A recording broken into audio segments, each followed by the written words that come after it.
Hello everyone, welcome to electrical engineering skills. आज के session में हम लोग Telangana state southern power distribution company limited का जो 2022 का जूनियर लाइनमैन का पेपर था उसको हम लोग कंप्लीटली एनालाइज करने वाले हैं और उसका हम लोग डिटेल सॉल्यूशन देखने वाले हैं। काफी इंपॉर्टेंट है गाइस, यहाँ पे हमने कुछ मेंशन करके रखा कि ये था पेपर का लेवल। आप देख सकते हो जूनियर लाइनमैन की एग्जामिनेशन थी 2022 में, ये आपका पेपर हुआ था और इसके लिए 65 क्वेश्चन आपको टेक्निकल के पूछे गए थे। लेकिन आप जिस तरीके से आपके पोस्ट कंसिडर करें उसके अकॉर्डिंगली हम लोग पेपर कह सकते हैं कि प्योरली जेई लेवल का आपका यहाँ पे पेपर पूछा गया था। आप देख सकते हो कि किस तरीके से क्वेश्चंस यहाँ पे जो है एग्जामिनेशन में अलग अलग तरीके के पूछे गए। आपको इसी तरीके से 2022 में जो अलग अलग टाइप की फ्रेमिंग्स आपको पूछे जा रहे, नए नए टाइप के क्वेश्चंस पूछे जा रहे, ये पता होना जरूरी है गाइस। इसीलिए ये सेशन को अच्छी तरीके से सभी ने देखना है, जिससे कि आपको आइडिया लग जाएगा कि जिस तरीके से आपके जूनियर लाइनमैन के इस साल के एग्जामिनेशन है, ठीक है, 2023 का, तो उसके लिए आपको प्रीवियसली किस तरीके से टॉपिक्स क्वेश्चन पूछे गए थे, किस तरीके से टॉपिक्स जो 10 टॉपिक्स ऑफिशियल सिलेबस में बताया गया उसके अकॉर्डिंगली क्वेश्चंस पूछे गए, तो आपको सारी चीजें पता होना जरूरी है। ओके, ये जूनियर लाइनमैन का पेपर है गाइस, जेएलएम इसको हम लोग कहते हैं, जेएलएम पोस्ट 2023 के लिए भी काम में आने वाला है। अप्रैल में उसका एग्जाम होगा। ओके, इसके साथ जितने भी एस्पिरेंट्स इस जेएलएम के लिए प्रिपेयर करेंगे उन्होंने सभी लोगों ने मुझे कमेंट बॉक्स में कमेंट करना है, ठीक है। और अगर आप चाहते हो कि आपको इसका क्रैश कोर्स चाहिए, ठीक है, तो वो भी आप मुझे बता सकते हो। मैं इसको जल्दी से जल्दी क्रैश कोर्स भी आपको प्रोवाइड करा दूंगा। जूनियर लाइनमैन जो आपको ऑफिशियल 10 टॉपिक्स का सिलेबस है, उसको सिलेबस को ध्यान में रखते हुए, ठीक है, जेएलएम के लिए काफी ज्यादा काम में आने वाला है। ओके, ये हम लोग 65 क्वेश्चंस को डिटेल एनालाइज करने वाले हैं और उसका लेवल देखने वाले कि किस तरीके से अलग अलग फ्रेमिंग आपको पूछी गई थी, अलग अलग क्वेश्चन यहाँ पे पूछे गए थे। तो हम लोग सारी चीजें डिस्कस करेंगे। सो अभी हम लोग हमारे सेशन को शुरू करते हैं और देखते हैं हमारा सबसे पहला क्वेश्चन गाइस। सबसे पहला क्वेश्चन है हमारा, match the following types of turbine with their सब टाइप्स। यहाँ पे हमारे पास में अलग अलग टाइप्स ऑफ टर्बाइन यूज किए गए जो हम लोग जनरेशन के लिए यूज करते हैं और उसके सब टाइप्स भी बताए गए।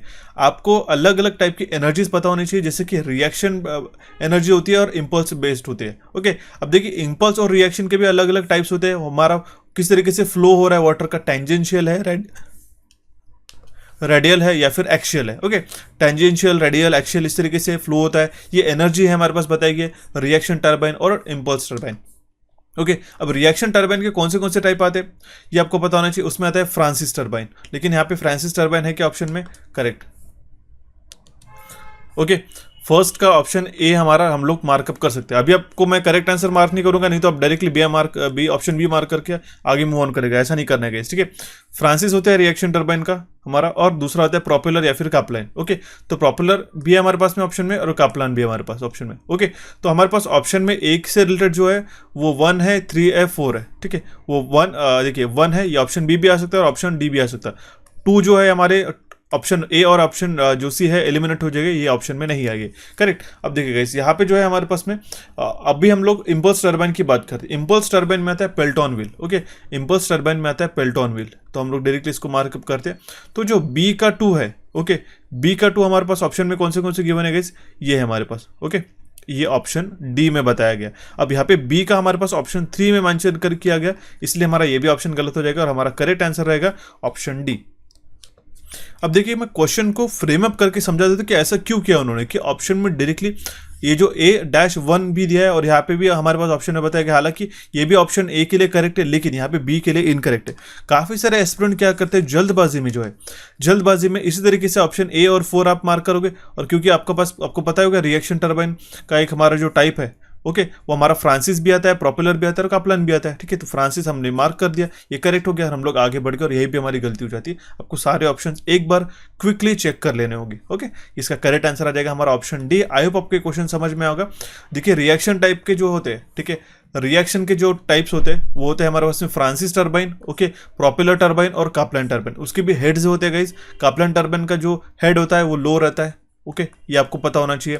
उसी तरीके से हमारे प्रोपेलर टर्बाइन का भी लो हेड रहता है, हालांकि स्पीड ज़्यादा रहती है उसकी। ओके, फ्रांसिस टर्बाइन भी आता है, एक मीडियम हेड के लिए हम लोग यूज़ करते हैं। ओके, बट ये जो टाइप है रिएक्शन के थे। इम्पल्स टर्बाइन के जो टाइप्स आते हैं, ओके, इम्पल्स टर्बाइन के जो टाइप आते हैं वो आता है पेल्टन व्हील, ओके, जो हम लोग हाई हेड के लिए इस्तेमाल करते हैं।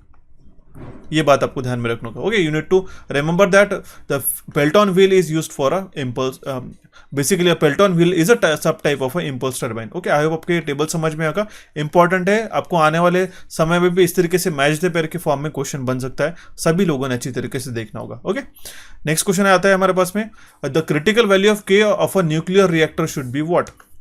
न्यूक्लियर रिएक्टर में जो क्रिटिकल वैल्यू है के, ठीक है, ये रेशियो है हमारे पास number of neutrons present in the beginning to the number of neutrons present in the beginning of next generation, right. तो इसमें जो के का वैल्यू है, ओके, के का वैल्यू है वो अगर ग्रेटर देन 1 है, ठीक है, वो अगर ग्रेटर देन 1 है तो वो जो चेन रिएक्शन है वो सुपर क्रिटिकल रहती है हमारी, वो जो चेन रिएक्शन है सुपर क्रिटिकल रहती है। अगर के का वैल्यू लेस देन 1 है तो ये जो हमारी जो चेन रिएक्शन है ये सब क्रिटिकल रहती है,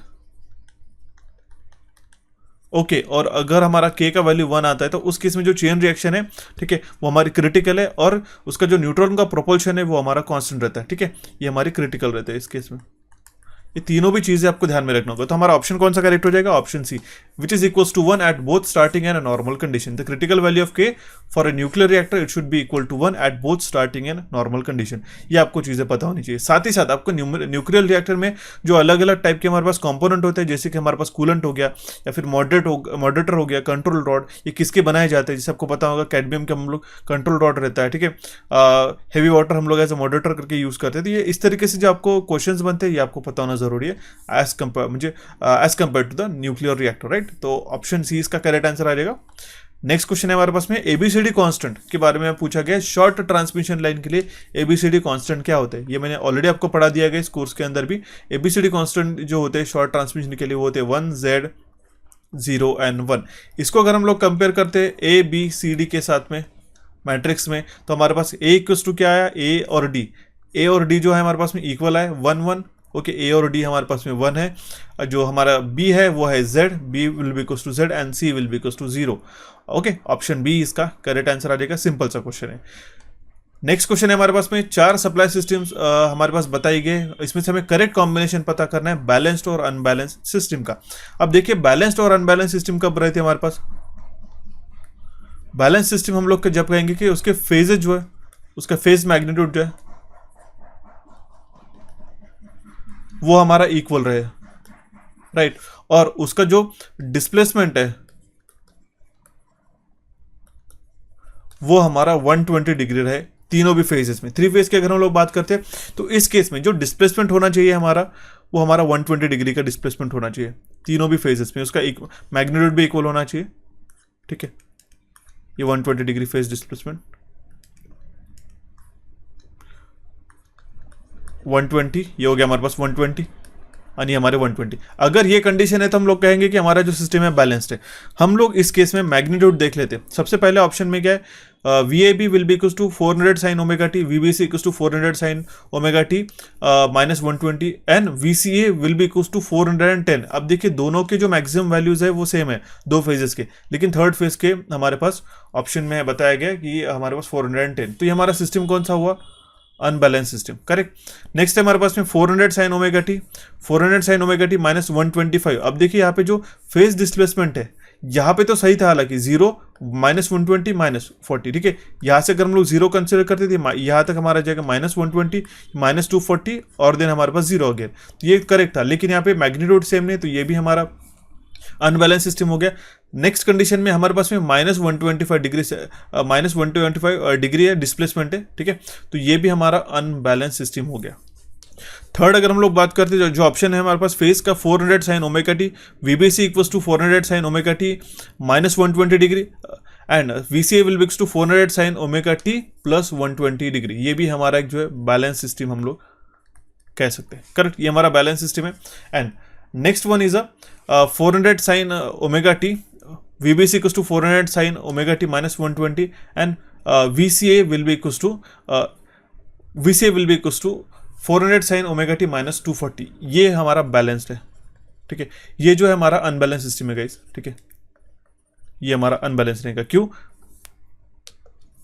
यहाँ पे 120 गाइस आप देख सकते हो, माइनस 120 हमने माइनस 120 कंसिडर किया था, तो माइनस नहीं है तो ये प्लस 120, तो ये भी हमारा बैलेंस सिस्टम रहेगा, ठीक है। यहाँ पे मैं मार्क कर देता हूँ, it is also a balance system, क्योंकि आप देख सकते हो यहाँ से 0 डिग्री अगर हमने किया तो ये हो गया हमारे पास, ठीक है, 120 और ये हो गया हमारे प्लस पॉजिटिव 120, करेक्ट। तो इस केस में हमारे पास में जो दोनों डिस्प्लेसमेंट है सेम आती है, बैलेंस सिस्टम हो गया। नेक्स्ट इसमें ऑप्शन 4 में भी हमारे पास, ऑप्शन डी में भी ये सिस्टम बताई गई -120 और यहाँ पे -240 है। ओके, तो ये भी सिस्टम हमारा बैलेंस्ड है। इस केस में ऑप्शन के अकॉर्डिंगली हमें जाना होगा। हालांकि हमने तीनों बेस में चेक कर लिया, लेकिन ऑप्शन में हमारे पास कौन सा है, C is balanced and A is balanced बताया गया, ये ऑप्शन गलत हो जाएगा। ऑप्शन बी में हमारे पास बी इज अनबैलेंस्ड, करेक्ट है, बी अनबैलेंस्ड है और ए जो है बैलेंस्ड, ये भी हमारा गलत हो जाएगा। सी हमारे पास ऑप्शन है कि बी जो है अनबैलेंस्ड है, करेक्ट, ये स्टेटमेंट करेक्ट है, और डी जो है वो बैलेंस्ड है, ये स्टेटमेंट हमारा करेक्ट है। नेक्स्ट ऑप्शन था डी इज बैलेंस, ठीक है, D is balance and C is unbalance. C ने यहाँ पे अनबैलेंस बताया गया, तो ये सी अनबैलेंस्ड नहीं, सी बैलेंस्ड है, तो हमारा ऑप्शन जो है वो सी करेक्ट आ जाएगा। तो इस तरीके से आपको ऑप्शन देखने होंगे गाइस, इसलिए मैं कह रहा हूँ काफ़ी हम लोग कह सकते हैं एक अच्छे लेवल ऑफ पेपर हमने यहाँ पे अब देख रहे हो आप, ठीक है। 65 क्वेश्चन जो है वो हर एक क्वेश्चन जो है यूनिक तरीके से पूछा गया है, और आपको ज़रूर इसको अच्छी तरीके से देखना होगा सेशन के एंड तक, क्योंकि देखिए क्वेश्चन तो उन्होंने घुमा फिरा के पूछे ही पूछे, लेकिन उसी के साथ में ऑप्शंस में भी उन्होंने सिंपल्स ऑप्शन नहीं रखे गए उसको, जिस तरीके से हम लोग लेवल ऑफ पेपर कंसिडर करते हैं। तो ये बात आपको ध्यान में रखनी होगी, ऑप्शन सी इसका करेक्ट आंसर आ जाएगा। हालांकि आपका आंसर भी करेक्ट आ जाता है, दो सिस्टम बैलेंस है हमारे पास में, दो अनबैलेंस है और दो बैलेंस है, फिर भी हमारे पास जो ऑप्शन में पूछा गया वो इस तरीके से कॉम्बिनेशन बता के पूछ लिया गया। ओके, तो इन सारे क्वेश्चंस की आपको प्रैक्टिस होना जरूरी है, सो दैट आपके नेगेटिव मार्क्स ना कटे। Okay, option C will be the correct answer in this case. Next question रहेगा हमारे पास में, match the following source of energy with their example. ये मैंने आपको टेलीग्राम पे भी क्वेश्चन बताया था, और अभी भी मैं आपको एक क्वेश्चन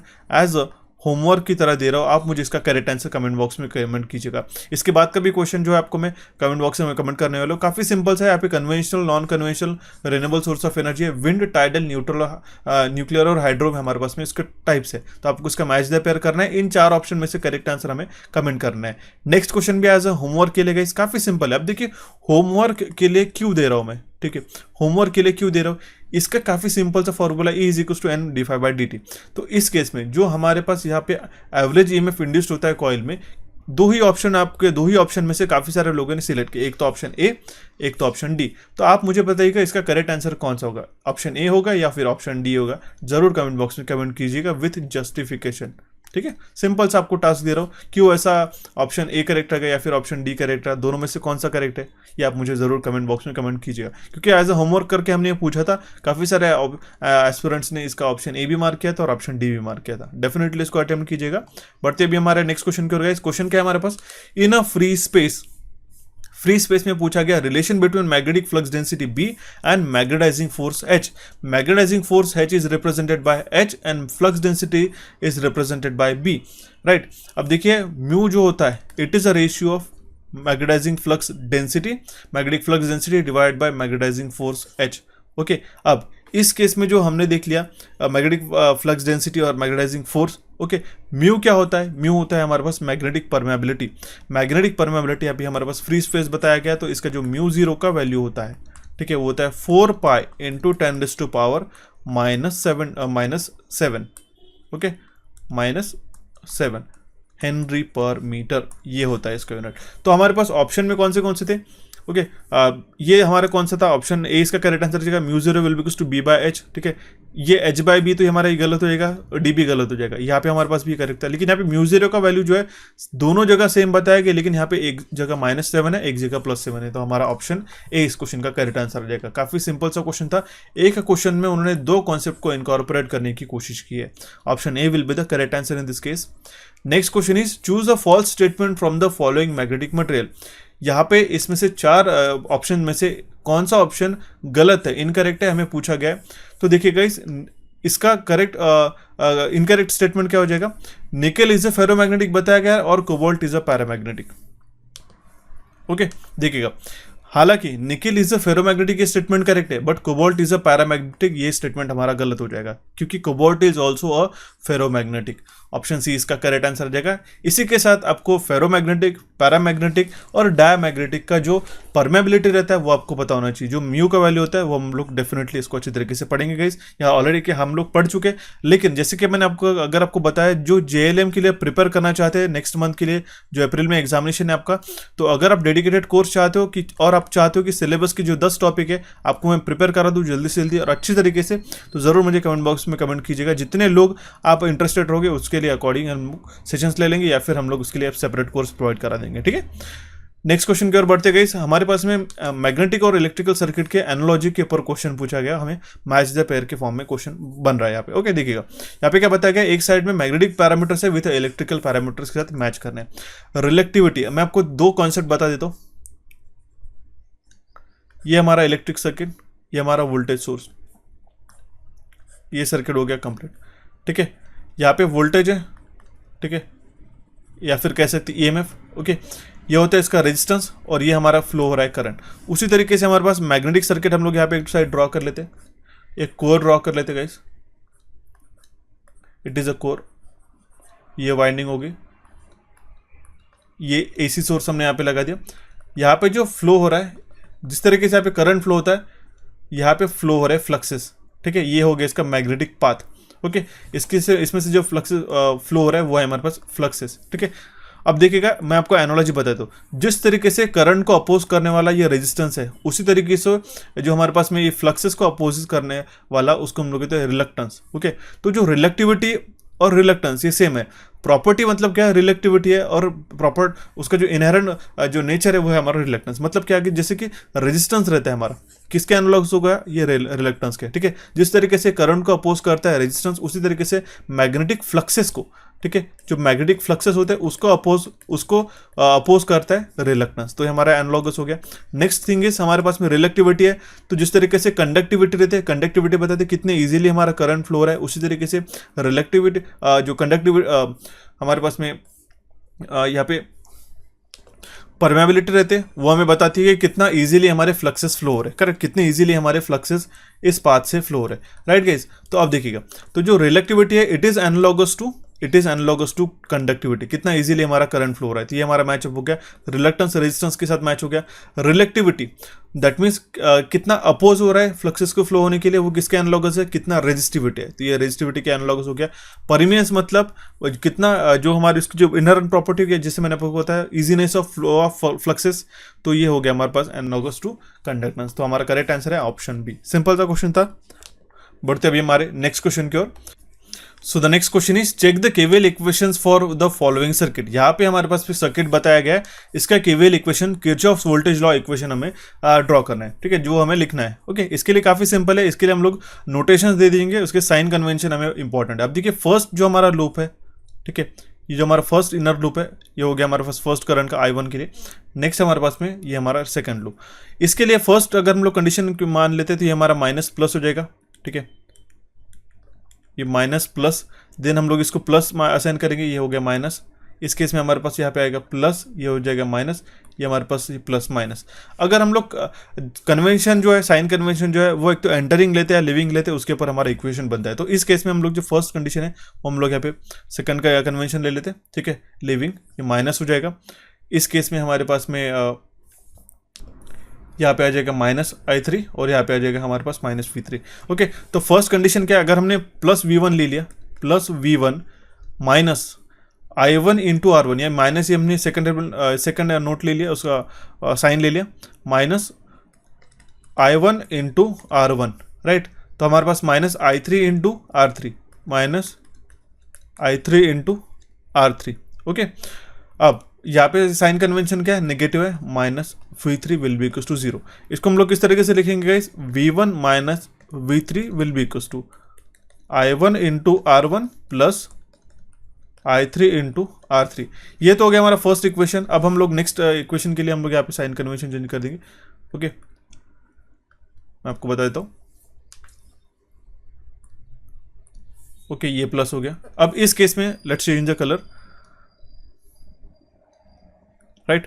अब देखिएगा यहाँ पे जो आएगा, ये आएगा हमारे पास में प्लस, ये minus, this plus, okay, this minus and plus. तो यहाँ पे जो साइन नोटेशंस लेंगे हम लोग, यहाँ पे लिविंग वाला माइनस प्लस, ठीक है, यहाँ पे हमारे पास में हम लोग प्लस लेंगे, ओके, और यहाँ पे भी हमारा रहेगा प्लस, राइट, ओके। यहाँ से जो इक्वेशन बनेगा वो किस तरीके से बनेगा, प्लस V3, ठीक है, ये प्लस V3 हो गया, plus I3 into R3, plus I3 into R3 minus I2 into R2, this minus I2 into R2, minus I2 into R2, okay, and plus V2, this plus V2, right, which is equals to 0। तो हम लोग इसको equate करेंगे तो हमारे पास equals to 0 रहेगा। Okay, इसको अगर हम लोग इक्वेट करेंगे तो ये क्या किस तरीके से हमारे पास वैल्यू बनेगी, V2 plus V3 will be equals to plus I2 into R2 minus I3 into R3। तो हमारे पास ऑप्शन कौन सा है correct, option D will be the correct answer in this case. आप देख सकते हो ये same as a option D में हमारे पास जो सेकंड इक्वेशन बना वो हमारे पास प्रेजेंट है, तो इसलिए इसका करेक्ट आंसर आ जाएगा ऑप्शन डी। इसी तरीके से प्लस माइनस में गलतियां होती गई, काफी सिली मिस्टेक हम लोग करके आते, तो आपको यही पे आपको अच्छी तरीके से चीजें पता होना जरूरी है। Option D will be the correct answer in this case. Next question है हमारे पास में, a separately excited DC motor is fed from a single phase AC to DC full wave converter and a motor runs at a rated speed when a firing angle of converter is 0.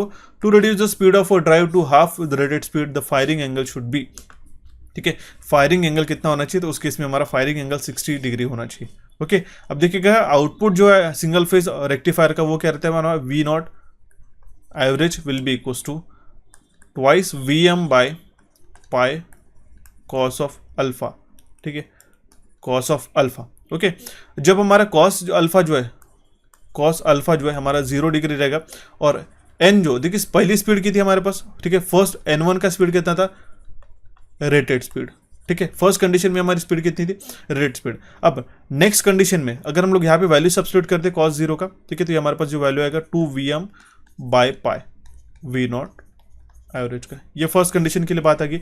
Next condition की अगर हम लोग देख लेते हैं तो इस case में क्या आ जाएगा, जब हमारी N2 का जो वैल्यू है, N2 का कितना रहेगा, हाफ रहेगा, ठीक है, 1/2 N रेटेड, क्योंकि हमारे पास बताया कि half the rated speed, correct. इस केस में जो हमारे पास V नॉट रहेगा, ठीक है, V2 हम लोग कह सकते हैं V नॉट टू एवरेज, वो रहेगा हमारे पास 2VM by pi cos of alpha, correct. तो इसका रेशियो क्या बनेगा, V01 upon V02 will be equals to N1 upon N2। यहाँ पे N1 और N2 का वैल्यू हम लोग सब्स्टिट्यूट कर दे, N1 का वैल्यू है N रेटेड, ठीक है, तो यहाँ पे हम लोग लिख सकते हैं directly which is equals to N rated divided by, यहाँ पे N2 का वैल्यू कितना है हमारा 1/2, दैट मीन्स 0.5 N रेटेड, तो N रेटेड कैंसिल हो जाएगा, करेक्ट। तो यहाँ पे V01 और V02 का वैल्यू हम लोग सब्स्टिट्यूट करेंगे तो वो कितना आएगा,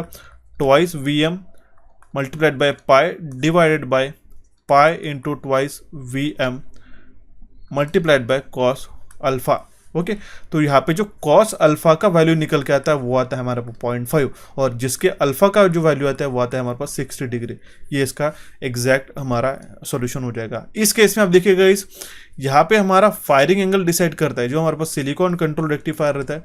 ओके, सिलिकॉन कंट्रोल रेक्टिफायर, यहाँ पे जो गेट टर्मिनल रहता है इसमें कितने डिग्री का हम लोग फायरिंग देते हैं। ओके, मान लो 30 डिग्री का हो गया, ठीक है, तो इस तरीके से हमारे पास आउटपुट वेवफॉर्म में देखने को मिलेगा। It is nothing but a firing, ठीक है, फायरिंग एंगल अल्फा। अगर 0 डिग्री का है तो हमारा आउटपुट जो है, हमारा वेवफॉर्म जो है कंप्लीट साइनोसाइडल जो है देखने को मिलेगा, कंप्लीट साइनोसाइडल हमारा वो देखने को मिलेगा। इसीलिए इस क्वेश्चन का करेक्ट आंसर आ गया ऑप्शन सी। आप देख सकते हो गाइस JLM का पेपर है, लेकिन कितने लेवल ऑफ क्वेश्चन यहाँ पे, कितने डेप्थ तक यहाँ पे क्वेश्चन पूछा गया था। ओके, ऑप्शन सी इसका करेक्ट आंसर आ जाएगा। और अगर आपको ये सेशन पसंद आ रहा है तो आप इलेक्ट्रिकल इंजीनियरिंग MCQs को सब्सक्राइब कर सकते हो और आप इस सेशन को लाइक करके आपके दोस्तों के साथ भी शेयर कर सकते हो। ओके, सो बढ़ते हुए हमारे नेक्स्ट क्वेश्चन की ओर guys. Next question is question number 12।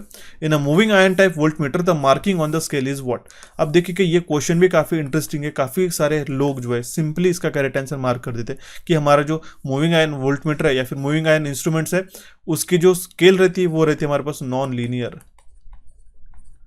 ये तो करेक्ट है, ये तो सभी को पता है, नॉन लीनियर स्केल रहती है। लेकिन ऑप्शन में क्या बताया, crowded at starting and ending, crowded at starting and dispersed at ending. Okay, अब देखिए गाइस ये आपको मैं बताता हूँ, इस केस में ये जो मूविंग आयन की वोल्ट मीटर की स्केल है वो स्टार्टिंग में तो क्राउडेड रहती है, ठीक है, हम लोग स्केल की बात करें प्रॉपरली, लेकिन जो एंडिंग है वहाँ पे डिस्पर्स्ड रहती है गाइस, ठीक है, ध्यान में रखिएगा, फैली हुई रहती है एंड में, इसीलिए इसका करेक्ट आंसर आ जाएगा ऑप्शन बी।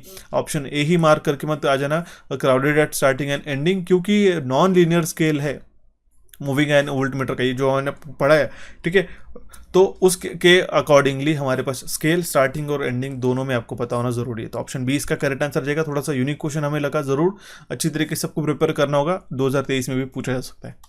नेक्स्ट क्वेश्चन है permanent magnet moving coil instrument, जो आपको पता है कि हमारा किसके मेजरमेंट के लिए यूज करते हैं, हम लोग DC मेजरमेंट के लिए यूज करते हैं ओनली, राइट। तो यहाँ पे क्या पूछा गया, the gravity control is used for controlling torque TC. अगर हमारा टीडी डिफ्लेक्टिंग टॉर्क है और थीटा जो है एंगल ऑफ डिफ्लेक्शन और आई जो है हमारा करंट है, तो उस केस में हमारा इसमें से कौन सा स्टेटमेंट करेक्ट होगा। तो जो डिफ्लेक्टिंग टॉर्क है वो डायरेक्टली प्रोपोर्शनल रहता है हमारे करंट से, ठीक है, डायरेक्टली प्रोपोर्शनल रहता है हमारे करंट से, और जो हमारा कंट्रोलिंग टॉर्क है वो डायरेक्टली प्रोपोर्शनल रहता है हमारे पास साइन थीटा से। ये दोनों भी इक्वल एंड अपोजिट रहते हैं टॉर्क के मामले में, ध्यान में रखिएगा। तो ऑप्शन ए जो है इस क्वेश्चन का करेक्ट आंसर रहेगा, काफी सिंपल है। Okay, next question is if a CP is a candle power of a source at a height h and d is a distance between the source and a point where d is greater than h, then the illumination vertically below the source is what। ठीक है, illumination below vertically source will be option D इसका correct answer आ जाएगा। देखिए मैं आपको बता देता हूँ, ठीक है, अगर हम लोग एक लाइट सोर्स कंसिडर करते हैं, ठीक है, ये हमारा लाइट सोर्स हो गया। ओके, इस केस में अगर यहाँ पे जो एंगल रहेगा, ओके, जिसका एक पर्टिकुलर कैंडल पावर है, ओके, और देखिए यहाँ पे जो हाइट है इससे जो डिस्टेंस है वो ज़्यादा है, तो हम लोग यहाँ पे इसका जो डिस्टेंस है वो ज़्यादा कंसिडर करना पड़ेगा। ओके, डिस्टेंस ये हो गया इसका हाइपोटेनस। इस केस में जो हमारे पास में जो इल्यूमिनेशन रहता है वर्टिकली बिलो द सरफेस, वो हम लोग किस तरीके से डिफाइन करते हैं, I will be equals to CP upon h square, CP upon h square. Okay, h क्या होती है हमारे पास हाइट और CP होता है हमारा कैंडल पावर। तो इसके लिए आपको दो चीज़ें पता होना जरूरी है, एक तो होता है हमारे पास में लैम्बर्ट्स कोसाइन लॉ और दूसरा होता है हमारे पास में inverse square law. Okay, option D इसका करेक्ट आंसर आ जाएगा। Next question is in illumination engineering the abbreviation MSCP stands for. Same question आपको मैंने कवर कराया गया हमारे UPPCL JEE के कोर्स के अंदर। आपको तीन चीज़ें पता होनी चाहिए, MSCP, दूसरा हमारे पास में MH, ठीक है, MHCP, और तीसरा है हमारे पास में MHSCP, करेक्ट। अब देखिए MHCP मतलब क्या है, mean spherical candle power, MH मतलब क्या होता है, mean hemispherical candle power, HC का मतलब होता है, ठीक है, हेमिस्पेरिकल, और H का मतलब होता है हॉरिजेंटल, ठीक है, हॉरिजेंटल। तो यहाँ पे MHCP आए तो मीन हॉरिजेंटल कैंडल पावर होगा, HC आए तो हेमिस्पेरिकल होगा, ना कि हॉरिजेंटल स्पेरिकल। तो गलत मार्क करके नहीं आना होगा, इस क्वेश्चन का करेक्ट आंसर आ जाएगा option B, MHCP mean spherical candle power, ये इसका फुल फॉर्म हो जाएगा। सिंपल सा फुल फॉर्म ही पूछ लिया, ऑप्शन बी इसका करेक्ट आंसर आ जाएगा। Next question is to amplify voltage current and power signal using BJT amplifier bipolar junction transistor के माध्यम से अगर हमें वोल्टेज को एम्पलीफाई करना होगा, करंट को एम्पलीफाई करना होगा और पावर को एम्पलीफाई करना होगा, तो इस केस में हम लोग कौन सा कॉन्फ़िगरेशन यूज करेंगे। तो वोल्टेज एम्पलीफिकेशन के लिए हम लोग कॉमन बेस इस्तेमाल करते हैं, तो ऑप्शन बी में भी गिवन है और डी में भी गिवन है। करंट के एम्पलीफिकेशन के लिए हम लोग कॉमन कलेक्टर इस्तेमाल करते हैं, और पावर को एम्पलीफाई करने के लिए both current end voltage that means equally combinedly power को अगर हमें एम्पलीफाई करना होगा तो कॉमन इमीटर को हम लोग इस्तेमाल करते हैं। तो ऑप्शन डी यहाँ पे करेक्ट आंसर आ जाएगा। वेरी इंपॉर्टेंट क्वेश्चन गाइस, ध्यान में रखिएगा। Okay, next question is relaxation oscillators can be used to produce output waveforms of dash। relaxation oscillators are used to produce the output waveform of sawtooth, triangle and square। option B will be the correct answer in this case। very important question guys। okay, next question is the three terminals of a power IGBT are. तीन कौन से terminals होते हैं power IGBT के, insulated gate bipolar transistor जिसको हम लोग कहते हैं। ओके, और ये जो IGBT होता है ये आपको पता होना चाहिए, it is a voltage control device, it is a voltage control device. तो इसमें कौन से तीन टर्मिनल्स रहते हैं, gate, emitter and collector. Okay, gate, emitter and collector, these are the three terminals. Option B will be the correct answer in this case.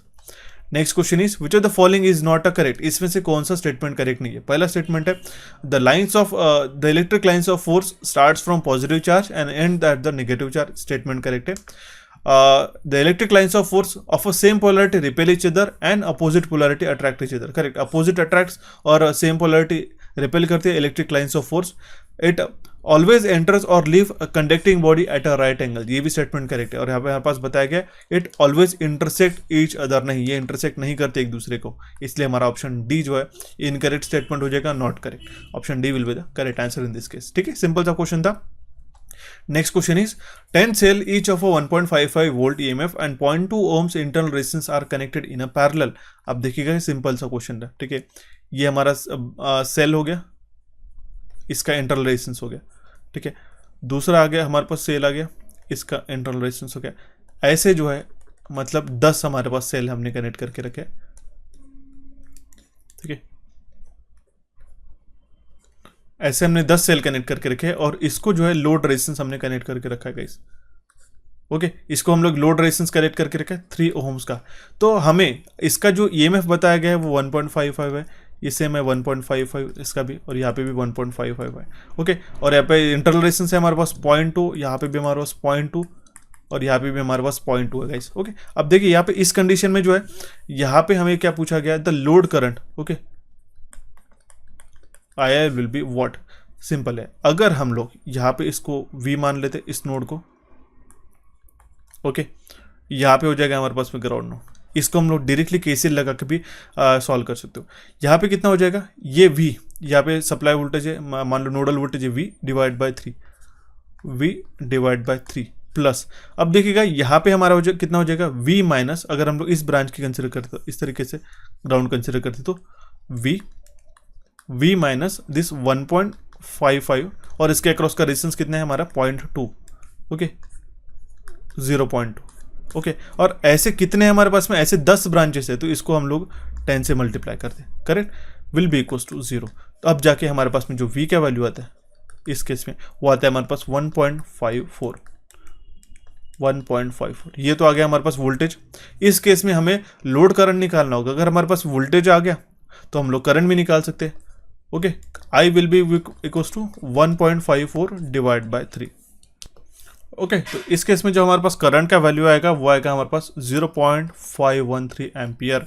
Option A will be the correct answer in this case. इसी तरीके से आपको questions पूछे गए थे guys, और ऐसे ही आपको क्वेश्चन सॉल्व करने होंगे, ठीक है। ओके सो बढ़ते हुए हमारा नेक्स्ट क्वेश्चन की ओर गाइस। क्वेश्चन क्या है हमारे पास में, if E and V are generated और induced and terminal voltages IL and IA and IR are the line armature and field current respectively. RA is the armature resistance. Then the voltage and current equation for shunt generator and shunt motor are. ये question आपको जितना बड़ा दिख रहा है उतना ही simple question है guys. 2 equation से आपका ये जो क्वेश्चन है सॉल्व हो जाएगा।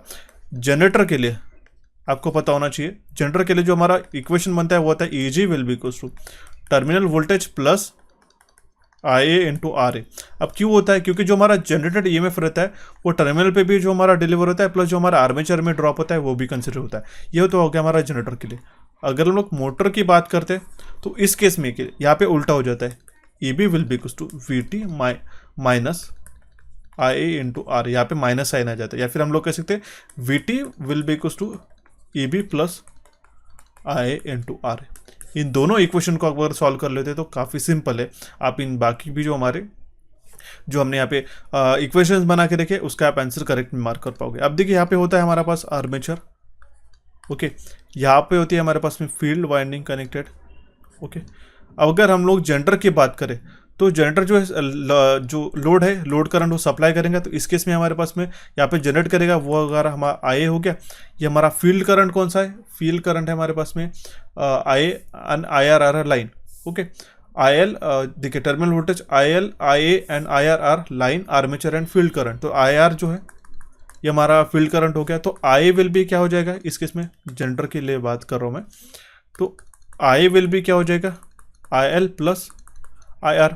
Okay IL plus IR। अगर सेम कंडीशन अगर हम लोग मोटर की बात करते हैं तो इस कंडीशन में रिवर्स हो जाता है। इस कंडीशन में जो IL का डायरेक्शन है यहाँ पे इस तरीके से चेंज हो जाएगा, और यहाँ पे IA का भी जो है यहाँ पे इस तरीके से चेंज हो जाएगा, करेक्ट। तो यहाँ पे IL will be equals to IA plus IR ये हो जाएगा। तो दोनों भी इक्वेशन से आप लोग निकाल सकते हैं।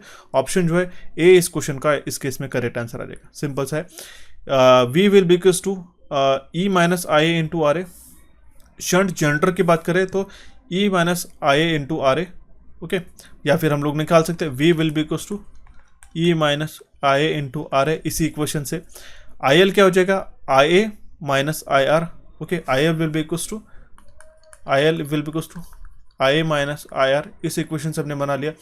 एंड मोटर के लिए बात करते थे सेम, यहाँ पे जहाँ पे हमने माइनस लगाया वहाँ पे हमने प्लस लगा दिया गया, तो आप इसका करेक्ट आंसर निकाल सकते हैं। आपसे यहाँ देखो यहाँ पे प्लस हो गया, ओके यहाँ पे प्लस हो गया, ओके IF रिस्पेक्टिवली फील्ड हो गया, या फिर हम लोग IR भी कंसिडर कर सकते हैं। यहाँ पे IF चाहिए था, ठीक है IF are field current, okay not IR। तो इसका करेक्ट आंसर आ जाएगा हमारा ऑप्शन ए, ठीक है। यहाँ पे हमने IR कंसिडर किया, जहाँ पे भी IR कंसिडर किया तो प्लीज़ F कंसिडर कीजिएगा, ठीक है। यहाँ पे प्रिंटिंग मिस्टेक हुई है शायद से, ओके। तो option A will be the correct answer in this case. काफी सिंपल सा क्वेश्चन था। बढ़ते अभी हमारा नेक्स्ट क्वेश्चन की ओर गाइस। क्वेश्चन हमारा है question number 22। Match the following type of transformer with the shape of lamination. Core type और शेल टाइप ट्रांसफार्मर बताया गया। कोर टाइप होता है कुछ इस तरीके से ट्रांसफार्मर, जो हमारे जो है एल टाइप के जो लैमिनेशंस होते हैं उसके बनाया जाता है। ओके, एल टाइप के लैमिनेशंस होते हैं उससे बनाया जाता है। और जो हमारा शेल टाइप ऑफ ट्रांसफार्मर होता है, ठीक है, शेल टाइप ऑफ ट्रांसफार्मर होता है,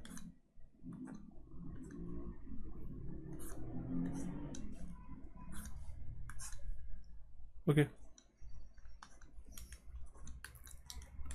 शेल टाइप ऑफ ट्रांसफार्मर होता है। इसका जो हमारे पास में लैमिनेशंस रहते हैं, ठीक है, शेप जो रहता है लैमिनेशन का वो हमारा ई टाइप का रहता है। ये कुछ इस तरीके से ई टाइप का हमारा शेप रहता है। ओके, ई और आई। तो हमारा जो ऑप्शंस रहेगा वो रहेगा हमारा ऑप्शन बी इसका करेक्ट आंसर। ठीक है, option B will be the correct, that means A will be equals to 2। Core type का जो है एल शेप, ठीक है, ये एल शेप के हमारे पास शेप हो गया एक्चुअल। ओके, ये एल जैसा आपको दिखाई दे रहा है। ओके, और शेल टाइप जो है, ये शेल टाइप के जो हमारे जो कॉम्बिनेशन रहता है वो इसका करेक्ट आंसर आ जाएगा ऑप्शन 6। ओके, ई और आई, ये हो जाएगा हमारे पास ऑप्शन 6।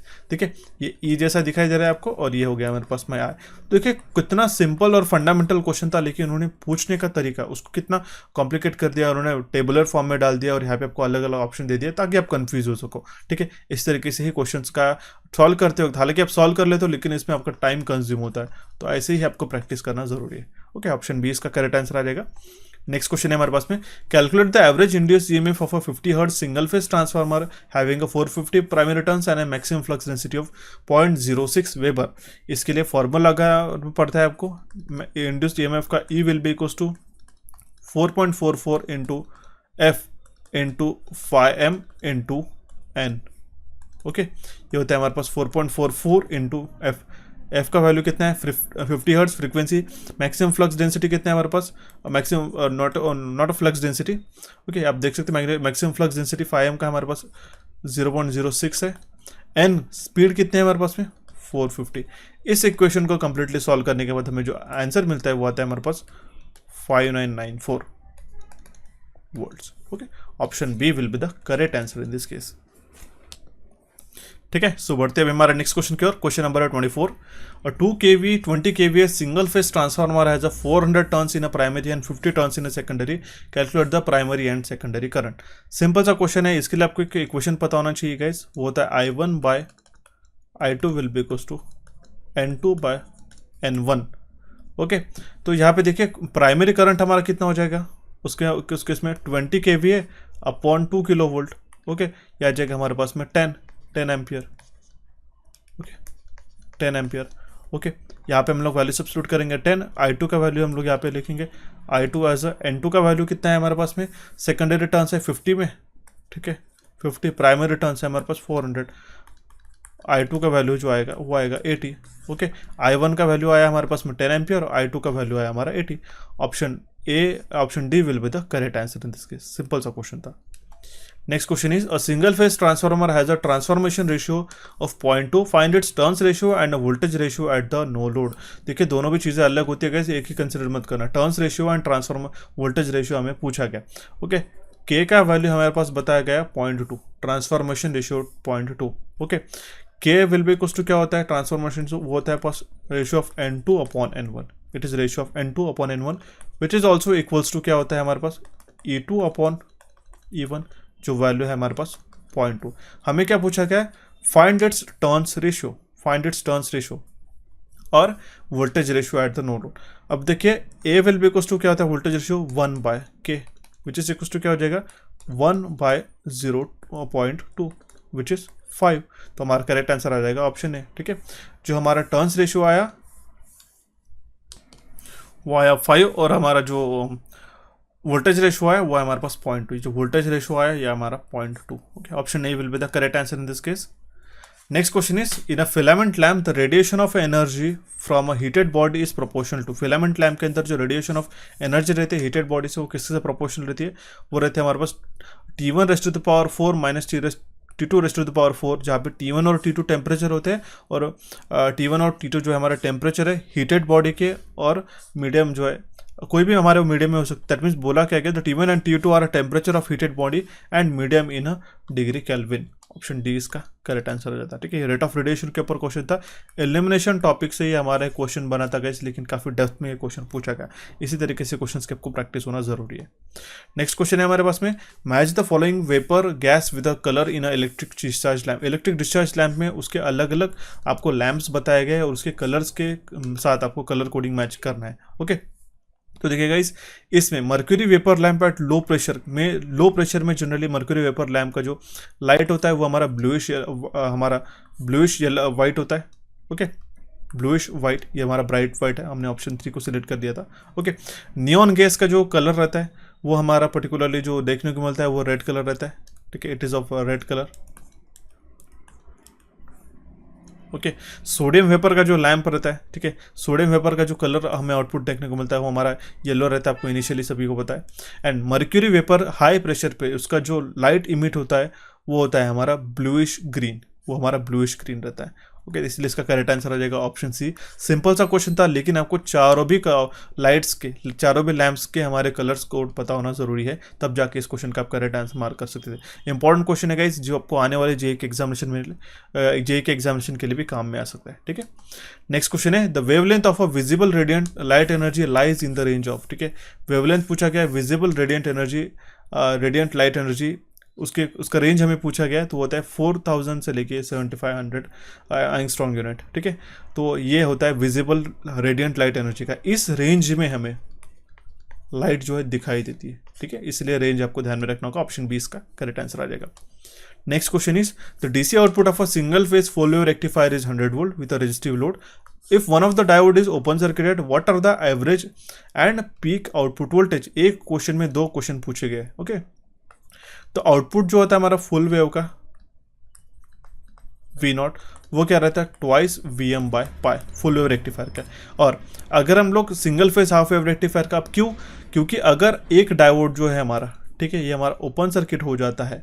ओके, इस केस में जो हो वो हमारा जो फुल वेव रेक्टिफायर है, single phase full wave rectifier हमारा एज अ हाफ वेव करके वर्क करेगा। ठीक है, इसीलिए इसका हाफ वेव का आउटपुट की क्वेश्चन क्या आता है, V0 हाफ, वो कितना आएगा, वो आएगा हमारे पास में VM बाय पाई। इससे आप देख सकते हो इसका सिर्फ मल्टीप्लाइंग फैक्टर कितना है, 2 है। ठीक है, VM बाय पाई कॉमन है दोनों में, तो हम लोग निकाल सकते हैं V0 जो है, ठीक है, V0 फुल वेव के लिए कितना हो जाएगा, ट्वाइस ऑफ V0 हाफ। ये इक्वेशन हमारा बना यहाँ पे, करेक्ट। तो V0 full will be equals to half, twice of V0 half, right. तो V0 फुल कितना है हमारे पास में 100, twice of V0 half wave का कितना आ जाएगा, हम लोग आसानी से निकाल सकते हैं। V0 हाफ वेव का विल बी 50 वोल्ट। ठीक है, यहाँ पे अगर हम आगे, अब देखिए पीक वैल्यू हमें पूछे कि what are the average value. अभी हमें पीक वैल्यू में निकालना है, तो हम लोग इसी से निकालेंगे। VM will be equals to, ठीक है, यहाँ पे V0 will be equals to VM by pi. Okay, V0 का वैल्यू है हमारे यहाँ पे 50। Okay, VM will be equals to pi into 50 which is equals to 157। ठीक है, 3.14 होता है, मतलब अगर हम लोग उसको 50 को इंटू 3.14 करते हैं, जिसका पाई का वैल्यू है, तो ये 3 से मल्टीप्लाई होगा, तो 1 पॉइंट हमारे पास में 157 इसका करेक्ट आंसर आ जाएगा। ओके, तो option C will be the correct answer in this case. Okay, so बढ़ते अभी हमारे नेक्स्ट क्वेश्चन की ओर गाइस। क्वेश्चन है हमारा 30, in a thermal power station which type of heater are installed in a between condenser and a boiler feed water pump. Boiler feed water pump और condenser के बीच में कौन सा हीटर जो है हमारा इंस्टॉल किया जाता है, तो वो लो प्रेशर हीटर रहता है गाइस, ध्यान में रखिएगा। It is option A will be the correct answer in this case.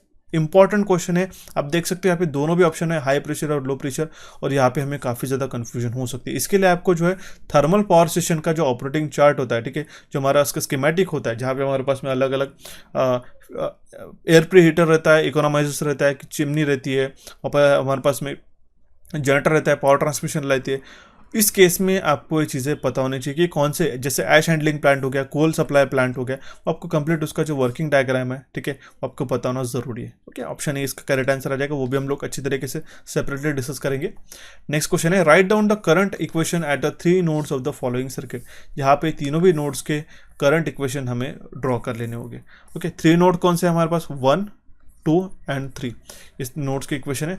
अगर हम लोग KCL लगाते हैं इस नोड 1 पे, नोड 2 पे और नोड 3 पे, तो हमारे पास क्या इक्वेशन बनेंगे ये देखिएगा। केसीएल लगाते हैं नोड 3 पे तो क्या हो जाएगा, देखिए करंट जो है हमारे पास इनकमिंग है 3 will be equal to outgoing कौन सा है, ये I1 है। ओके, I1 है प्लस ये हमारा इधर I2 जा रहा है आउट। ओके, ये हो गया हमारे पास first equation. Okay, next equation की अगर हम लोग बात करते हैं केसीएल लगाते इस नोड 2 पे, तो इनकमिंग करंट कौन सा है, I2 है। ओके, इनकमिंग करंट कौन सा है, I2। आउटगोइंग कौन सा है, ये I3 और I4 है। ओके, क्योंकि केसीएल ही हमें बताता है Kirchhoff's current law, sum of incoming current at a receiving at a node will be equal to sum of outgoing current, I2 will be equal to I3 plus I4। ये हो गया हमारे पास second equation. Okay, KCL लगाते इस node 3 पे, तो incoming current कौन सा है, 5 एम्पियर का, 5 विल बी इक्वल टू, ये कितना हो जाएगा हमारे पास में, यहाँ पे I5 माइनस I4, या फिर हम लोग लिख सकते हैं I4 will be equal to I5 minus 5। Okay, ये थर्ड इक्वेशन हो गया। इन सारे इक्वेशन से आप निकाल सकते हैं बाकी के इक्वेशंस भी। ऑप्शन सी इसका करेक्ट आंसर हो जाएगा। I1 plus I2 minus 3, I1 plus I2 minus 3 will be equal to 0, I2 and I3 I2 I3 will be equal to I4। ठीक है, I2 माइनस I3 अगर यहाँ पे लेके जाते तो विल बी I4 हो जाएगा, and I4 will be equal to I5 minus 5। Okay, 5 will be equal to I5। Okay, I5 minus I4, यहाँ पे माइनस I4 इसलिए क्योंकि करंट की डायरेक्शन उसके अकॉर्डिंगली हमें कंसिडर करना होगा, इसलिए इसका करेक्ट आंसर आ जाएगा ऑप्शन सी। नेक्स्ट क्वेश्चन की ओर बढ़ते गए, ये क्वेश्चन काफी इंपॉर्टेंट है। क्वेश्चन नंबर है 32, 3 2 ohms resistance R connected in a parallel. ये मैं कल एज अ होमवर्क की तरह भी दिया था मैंने। ठीक है, फर्स्ट हो गया, सेकंड और ये थर्ड। ठीक है, इसके वैल्यू कितने हैं, 2 2 और 2। ठीक है, मैं कलर चेंज कर देता हूँ सो दैट आपको कन्फ्यूजन ना हो। नेक्स्ट, ये हमारा कॉम्बिनेशन जो है हमने कनेक्ट करके रखा है सीरीज में। किसके सीरीज में, 3 हमारे 2 ohms के रेजिस्टेंस है। ओके, एंड सप्लाई वोल्टेज है हमारा 100 वोल्ट।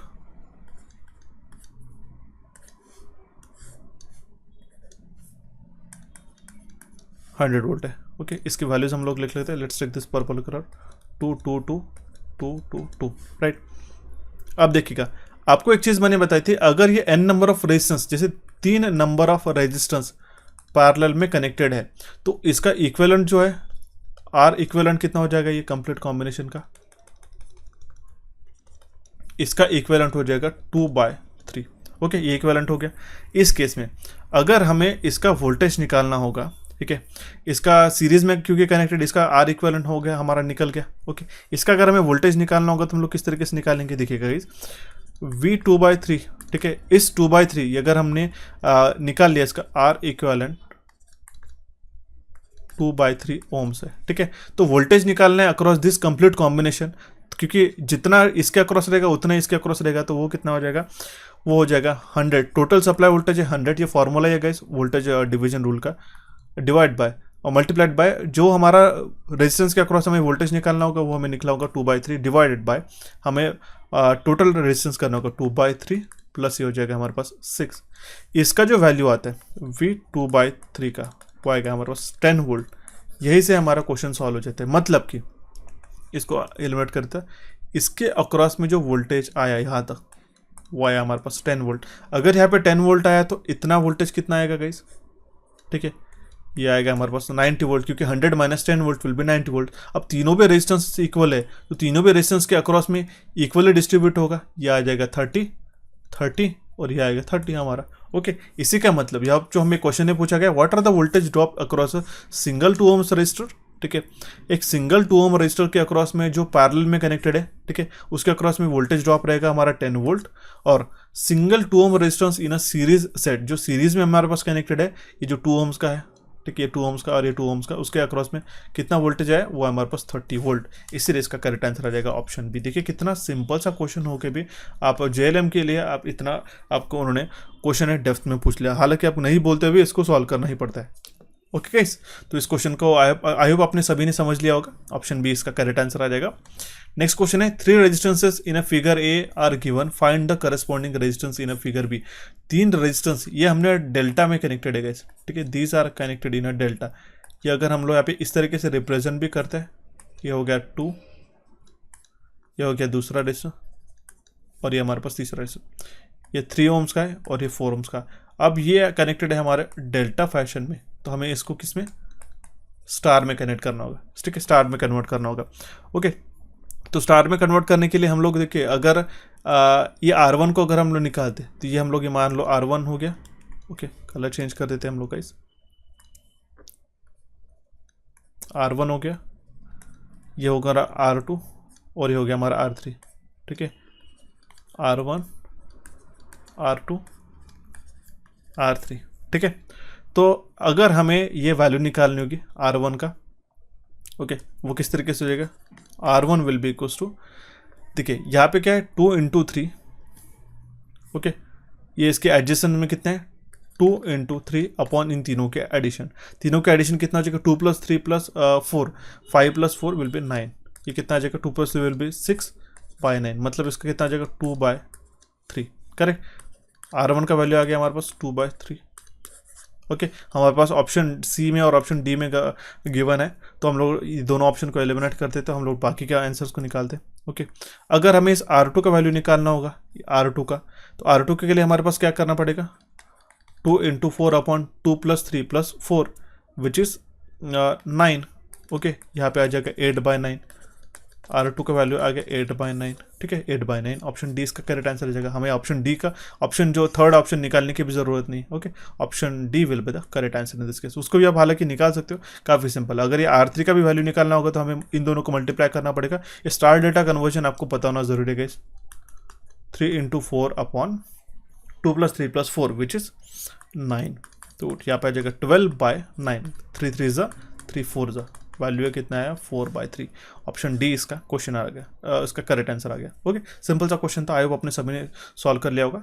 नेक्स्ट क्वेश्चन है हमारे पास, earthing plate electrode should be buried such that the top edge is at depth not less than, ठीक है, अर्थिंग प्लेट जो इलेक्ट्रोड जो है हमारा, वो इतना ज़मीन के अंदर होना चाहिए सो दैट उसका जो टॉप एज है उसका, वो ज़मीन से कितना से कम नहीं होना चाहिए। It should not be less than the at a depth of 3 metres below the surface of the ground, 3 metre से कम नहीं होना चाहिए। इतना मिनिमम जो यहाँ पे डिस्टेंस है वो 3 मीटर होना चाहिए, ठीक है। सो देखते हुए हमारा next question guys, question number है 35, resistance of a conductor length L and resistance R is proportional to, simple है L/R², क्योंकि आपको पता होना चाहिए रेजिस्टेंस ऑफ कंडक्टर क्या होता है ρL/A। ओके,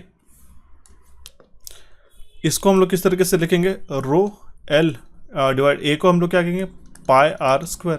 इसमें अगर हमारा रेडियस R है, ठीक है, और तो अगर हमारा रेडियस R है तो हम लोग क्या लिखेंगे ρL/π × R²। ओके, तो हमारा जो रेजिस्टेंस है R किसके प्रोपोर्शनल है, वो L/R²। ऑप्शन सी इसका करेक्ट आंसर आ जाएगा। सिंपल सा क्वेश्चन था guys. Next question is, if N auto transformer is compared with a 2 winding transformer which of the following is not correct. अगर हमारा ऑटो ट्रांसफार्मर है, हमने कंसिडर किया 2 वाइंडिंग ट्रांसफार्मर के साथ में, तो इसमें से कौन सा स्टेटमेंट करेक्ट नहीं है, नॉट करेक्ट बोला गया। It's short circuit current is lower, गलत गाइस, इसका शॉर्ट सर्किट करंट ज़्यादा होता है as compare to the 2 winding transformer. Short circuit current in an auto transformer is higher as compare to the 2 winding transformer. हालांकि इसमें कम copper लगता है, statement correct है, इसका साइज कम रहता है, एफिशिएंसी भी हालांकि हायर होती है, ठीक है, but it is not a correct statement, option A.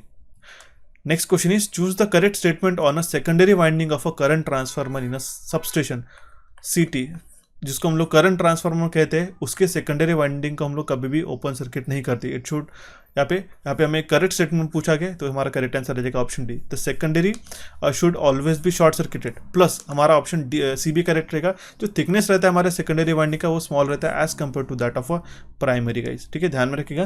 जो सेकेंडरी साइड का जो देखिए प्राइमरी साइड में CT जो है वो थिक रहती है, ठीक है, और लेस नंबर ऑफ टर्न्स रहते हैं। ओके, यहाँ पे thickness of secondary winding smaller than that of a primary, statement correct है। ऑप्शन दोनों भी करेक्ट है, बट यहाँ पे जो आंसर गेम में बताया गया था वो ऑप्शन डी था। Next question is, a single phase transformer has a maximum efficiency of 95% and 90% at full load.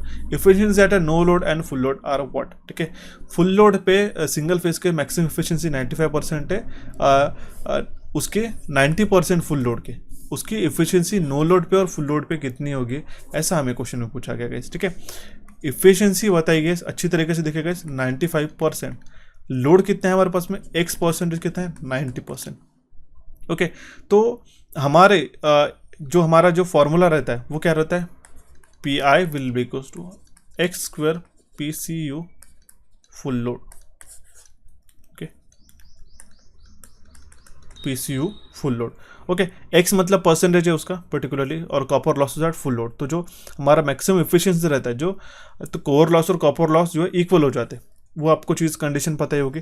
और मैक्सिमम एफिशिएंसी के लिए जो भी फॉर्मूला रहता है वो भी आपको पता होना जरूरी है गाइस। वो क्या रहता है, twice P I will be equals to X into K V A into cos of phi multiplied by 1 upon efficiency 1 upon eta minus 1। इसमें भी हम लोग वैल्यू सब्स्टिट्यूट करके निकाल सकते हैं। तो जो फुल लोड केवीए जो है, ठीक है, अगर हम लोग अज्यूम करते हैं 1000, ओके, आप जो भी वैल्यू अज्यूम कर सकते हैं। तो यहाँ पे अगर हम लोग इस वैल्यू में वैल्यू सब्स्टिट्यूट कर देते तो पी आई का वैल्यू कितना है, ओके, वो कितना आएगा हमें निकालना होगा, twice into P I will be equals to x कितना है 0.9, 90% के लिए बताया गया इसलिए 90 क्या 1000 KVA multiplied by cos phi अगर हम 1 कंसिडर कर लेते, ओके, तो और यूनिटी पावर फैक्टर पे तो 1 अपॉन 0.95 माइनस 1, ओके, ये हो गया। तो इस केस में जो पी आई का वैल्यू आता है वो आता है हमारे पास में 29, या फिर हम लोग कह सकते हैं अराउंड 30, बट हम लोग एग्जैक्ट इसका वैल्यू लेते हैं 29.23 वाट, ओके। तो अगर यहाँ पे जो फॉर्मूला रहता है efficiency of a single phase transformer, उसमें अगर हम लोग ये फॉर्मूला सब्स्टिट्यूट करते हैं, ठीक है, उसमें अगर ये वैल्यू सब्स्टिट्यूट करते हैं, हम लोग इसको इरेज कर देते हैं, वो फॉर्मूला भी आपको बताना था, ठीक है। Efficiency will be equals to क्या होता है, X into K V A into cos phi, X into cos phi upon X into K V A multiplied by cos of phi plus P I, iron losses constant रहते हैं, और additional X square of P C U. इसमें हमें value substitute करने के लिए, अगर हमारे पास में फुल लोड है तो हमारे पास एक्स का जो वैल्यू रहेगा ये रहेगा हमारे पास 1। Let's substitute this values, okay. तो वो कितने आएगा, एक्स 1 आया, 1000 इंटू कॉस फाई 1 है, तो सिमिलर से वैल्यूज आएगी नीचे भी 1000, okay, into 1 plus P I. Iron losses कितने आए हमें, अभी हमारे पास आयन लॉसेस निकले 29.23 प्लस एक्स स्क्वायर का मतलब आ जाएगा हमारा 1 square multiplied by P C U, okay. ये अभी हमारा आ जाएगा 29.23। अब ये तो कॉपर लॉसेस है, और आपने यहाँ पे पी सी यू किस तरीके से ले लिया, क्योंकि मैंने आपको बताया था iron losses equals to copper losses हो जाते, तब हमारी मैक्सिमम एफिशिएंसी के लिए कंडीशन बन जाती है तब, ठीक है। तब जाके हमारे पास में एफिशिएंसी जो आएगी 95% इसका एग्जैक्ट आंसर आता है, 94 पॉइंट समथिंग आता है, बट 95% इसका एग्जैक्ट आ जाएगा। तो 0% और लेस देन 95% इसका रिस्पेक्टिवली करेक्ट आंसर आ जाएगा इस कंडीशन में, ठीक है। आई होप आपको ये क्वेश्चन समझ में आ गया। यहाँ पे क्या बताया गया, efficiency at a no load and full load are. अब ऐसा क्यों रहेगा, जब हमारा लोड कनेक्टेड नहीं रहेगा, ठीक है, नो लोड कंडीशन में, नो लोड कंडीशन में जो हमारे पास में कोई भी सेकेंडरी में लोड कनेक्टेड नहीं, तो आउटपुट जो पावर है हमारा, ठीक है, वो भी हमारा जीरो है। अगर आउटपुट ही हमारा ये कंडीशन जीरो है पूरा, तो हमारे पास जो उसकी रेशियो रहेगा आउटपुट अपॉन इनपुट, वो तो हमारा जीरो ही रहेगा, ठीक है। जो रेशियो रहेगा वो भी हमारा जीरो रहेगा। सिंपल है, ऑप्शन ए इसका करेक्ट आंसर आ जाएगा। Next question is which of the following statement is not correct. इनमें से कौन सा स्टेटमेंट करेक्ट नहीं है, तो वो है हमारा option B, decrease the effect of skewing of a rotor slot of an induction machine is to decrease the rotor resistance of for a given slip. ये सिमिलर स्टेटमेंट का उन्होंने रिवर्स कर दिया, ठीक है, इसलिए इसका करेक्ट आंसर आ जाएगा option B. The effect of skewing of a rotor slot in an induction motor is to decrease in a rotor resistance for a given slip. गलत है, ठीक है। स्क्यूइंग किस तरीके से करते हैं, कॉपर बार जो है एक सर्टेन एंगल पे वो फिक्स किए जाते हैं, एक सर्टेन एंगल पे हमारे टिल्ट किए जाते हैं, ओके, वो स्क्यूइंग होता है। इसके कारण हमारे स्टार्टिंग में मदद मिलती है और रोटर हॉल्ट होने से बच जाती है, ओके। ऑप्शन बी इसका करेक्ट आंसर आ जाएगा। और इससे कारण जो है हमारा कॉगिंग जो है वो भी हमारा फिनोमिना रिड्यूस हो जाता है, ये भी ध्यान में रखना होगा। Next question is a 3-phase 4-pole 50 Hz induction motor runs at a 1460 RPM। Determine the speed of the rotating field and the frequency of the rotor current. Speed हम लोग काफ़ी आसानी से निकाल सकते हैं, NS will be equal to 120 into F divide by P। 120 multiplied by frequency कितनी है हमारे पास में 50 डिवाइड बाई पोल्स। पोल्स कितने हैं हमारे पास में 4 पोल है, तो NS का वैल्यू आता है 1500 RPM, ओके ये तो हमने निकाल लिया। तो हमारे पास दो ऑप्शंस में गिवन है सी और डी में, और हमें frequency of the rotor current निकालनी है। ओके ये फ्रीक्वेंसी ऑफ रोटर करंट का जो फॉर्मूला रहता है वो F R will be equal to slip times of frequency रहता है। कंसिडर कीजिएगा इस। ओके इसके लिए हमें स्लिप का वैल्यू पता होना जरूरी है। ओके स्लिप का वैल्यू हम लोग किस तरीके से निकाल पाएंगे, क्योंकि रोटर करंट जो है रोटर जो रोटेट हो रहा है, रोटर स्पीड जो है एन आर का वैल्यू है वो 1460 है। तो स्लिप का वैल्यू जो हमारा फॉर्मूला बनता है N S minus N R upon N S. N S कितना है हमारे पास 1500 माइनस एन आर है 1460 divide by N R. Synchronous speed है हमारे पास में 1500 विच इज 60 डिवाइडेड बाय, ठीक है, अब 40 डिवाइड बाय 1500 तो इसका जो वैल्यू भी आता है 0.026 यह हमारे पास स्लिप का वैल्यू। ओके स्लिप का वैल्यू आ गया हमारे पास में 0.026 मल्टीप्लाइड बाय सप्लाई फ्रीक्वेंसी कितना है हमारे पास, सप्लाई फ्रीक्वेंसी हमारे पास 50 हर्ट्ज। ओके इसको कंप्लीटली सॉल्व कर लेते तो हमारे पास जो वैल्यू आता है वो आता है 1.3 hertz. Option D will be the correct answer in this case. I hope आपको क्वेश्चन समझ में आएगा। बढ़ते अभी हमारे नेक्स्ट क्वेश्चन की ओर। क्वेश्चन कह रहा है हमारे पास the positive and negative plates of a lead acid battery are, ठीक है, पॉजिटिव और नेगेटिव प्लेट पूछी गई लीड एसिड बैटरी की, काफ़ी सिंपल है, वो PbO2 और Pb हमारा रहता है, सिंपल है। लीड एसिड बैटरी चाहे निकल कैडमियम बैटरी, कोई भी आपको बैटरीज पढ़ना होगा तो उसके लिए हमने एक ITA का एक सेशन रिलीज किया था गाइस, वो आपको जाके देखना होगा। उसके अंदर बैटरीज के सारे क्वेश्चंस कवर अप हो जाएंगे, ठीक है, और सेम क्वेश्चन हमने वहाँ पे कवर कराया था। Option D will be the correct answer in this case. Okay lead oxide PbO2 मतलब होता है और Pb का मतलब होता है metallic lead. Okay next question is a battery having a 200 Ah capacity is 25% charge after being a charge at a 10 ampere for 4 hours it will be charged approximately 2। ठीक है एक बैटरी है जिसको 200 Ah की कैपेसिटी, आपको पता होना चाहिए कि बैटरी की कैपेसिटी हम लोग AH में काउंट करते हैं, ठीक है, mAh AH कैपेसिटी जो 25% चार्ज है, अगर हम लोग उसको 10 एम्पियर 4 घंटे के लिए चार्जिंग पे लगा देते हैं तो उसका चार्जिंग कितना हुआ होगा, ये हमें क्वेश्चन में पूछा गया। तो AH कैपेसिटी मतलब कहता है AH will be equal to current multiplied by time, correct, ये आपको पता होना चाहिए। इनिशियल 200 AH का 25% है, ठीक है, तो 25% हमारा कितना हो जाएगा 200 का, ये हो जाएगा हमारे पास 1/4 इंटू 200 विच इज 50 AH, ठीक है, मतलब अभी बैटरी कितनी चार्ज है 50 AH की चार्ज है, 4 घंटे के बाद कितना चार्ज होगी AH2 अगर हमारा नया चार्जिंग कितने का 10 इंटू, देखिए 10 एम्पियर 4 घंटे के लिए हम लोग का 10 इंटू 4 टू 40 AH, ठीक है, 40 AH चार्ज हो जाएगी। अगर हम लोग इसके अंदर 50 AH तो ऑलरेडी चार्ज थी, ओके ये ऑलरेडी चार्ज थी, प्लस हमने यहाँ पे 40 AH और चार्जिंग किया तो इसके 90 AH चार्जिंग हो जाएगी कंप्लीटली। ऑप्शन ए इसका करेक्ट आंसर आ जाएगा, ठीक है। Next question is choose the correct statement from the following, इसमें से करेक्ट स्टेटमेंट हमें पता करना है। तो करेक्ट स्टेटमेंट है हमारा ऑप्शन है primary cell has a high internal impedance and can not be recharge. Correct है गाइस, यही तो सबसे बड़ी खासियत होती है कि प्राइमरी सेल को हम लोग रिचार्ज नहीं कर सकते, बट उसका इंटरनल इंपेडेंस भी हाई होता है, इसलिए ऑप्शन बी हमारा गलत हो जाएगा और ऑप्शन ए इसका करेक्ट आंसर आ जाएगा, ठीक है, सिंपल सा क्वेश्चन था। Next question is in a batteries, I hope अपने क्वेश्चन अच्छी तरीके से समझ आए होंगे। Okay next question is in a batteries WH efficiency watt hour efficiency is always less than a ampere hour efficiency because क्योंकि watt hour efficiency बोला गया है, ठीक है, it is always less than AH efficiency.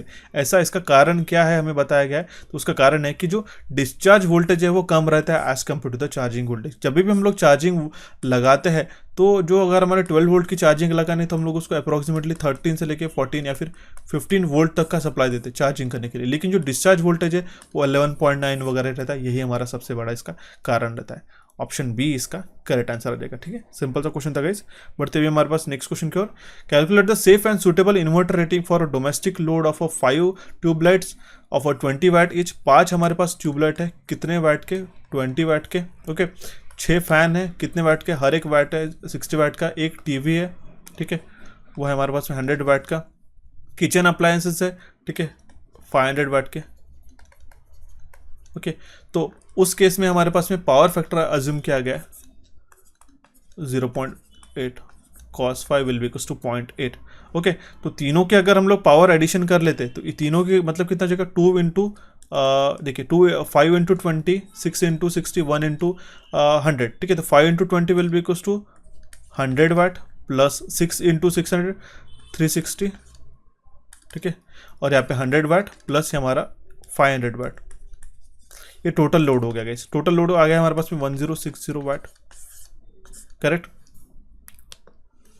हमें अगर KVA निकालना होगा इसका तो S will be equal to 1060 watt divide by हमारा पावर फैक्टर रहेगा 0.8, ओके, डिवाइड बाय 0.8। तो हमारे पास में जो केवीए आएगा ये आएगा हमारे पास 1325 VAS, ओके। अब देखिएगा, इसीलिए इससे हम लोग निकाल सकते हैं। अब आपको ये चीज़ पता होनी चाहिए कि इन्वर्टर की रेटिंग जो है हमारी किस में रिप्रेजेंट करते हैं, केवीए में, ओके, केवीए में। तो ये हमारा 1325 केवीए, वीए को हम लोग किस तरीके से केवीए में कन्वर्ट करेंगे, 3 डेसिमल पॉइंट के बाद पॉइंट दे देंगे, ठीक है।